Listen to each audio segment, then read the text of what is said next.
পড়াশোনার ক্ষেত্রে ওই সারাদিন ঘন্টার পর ঘন্টা ঘন্টার পর ঘন্টা ঘন্টার পর ঘন্টা পড়তে লাগে না। তুমি যদি 1 ঘন্টা পড়ো তো সেটাই তোমার স্ট্রংনেস হবে, সেটাই তোমার সাচ্ছা পড়া হবে। কারণ কি, তুমি যদি মনোযোগ সহকারে পড়ো। এবার বলতে পারো যে মনোযোগটা তো বসে না, তাহলে তার সলিউশন কি? কেন মনোযোগ বসবে না?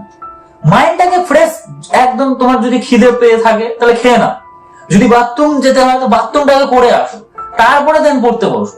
বা যদি বাড়ির লোকের সাথে কথা বলতে হয় বা তোমার কোনো পার্সোনাল মানুষের সাথে যদি কথা বলতে হয়, কথা আগে বলে নাও, তারপরে পড়তে বসো। মাইন্ড ফ্রেশ করে নিয়ে ফ্রেশ মাইন্ডে পড়তে বসো, তাহলেই দেখবে পড়াশোনা মাথায় ঢুকবে। আর ঘন্টার পর ঘন্টা ধরো একটা সাবজেক্ট তুমি পড়ছো, আধা ঘন্টা পড়েছো বা 1 ঘন্টা পড়েছো, এবার না 10 মিনিটের একটা বিরতি নিয়ে নাও, আবার পরে আর একটা বই নিয়ে পড়বে, যে সাবজেক্ট নিয়ে পড়বে সেটা না, 10 মিনিটের একটা গ্যাপ নিয়ে নাও। ওই 10 মিনিটে গ্যাপ বলতে কি মোবাইলটা না, আমি মোবাইল ধরতে বলছি না, গ্যাপ বলতে একটু বাইরে থেকে ঘুরে আসো বা একটু বাথরুম করে